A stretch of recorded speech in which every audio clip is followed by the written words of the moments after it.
Yan po mga bro. Yan po pala yung tinatawag nilang pipinong ligaw.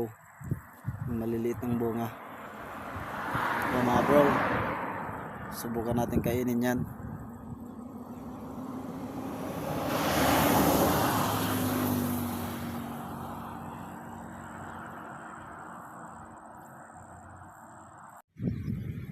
Po mga bro, kain po tayo ng pipinong ligaw.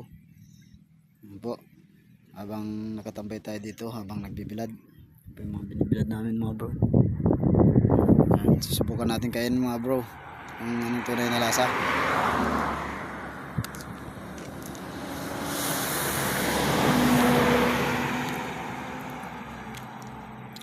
Lasa nga talaga siyang pipino mga bro. Ito mga bro.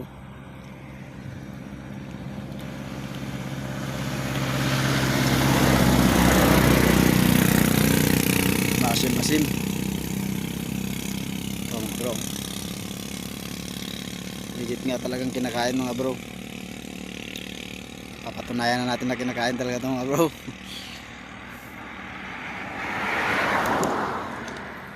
Napakarami sa bukid nito mga bro. Siguro pag pinarisan ng suka at asin to mga bro, paminta, napakasarap nito. Lasang lasa siyang pipino mga bro. Mga bro, legit na kinakain ito mga bro. Dati hindi ko kinakain to, parang ano lang, pero lasa pala talaga siyang pipino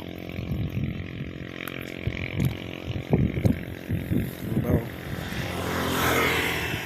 Parang pipino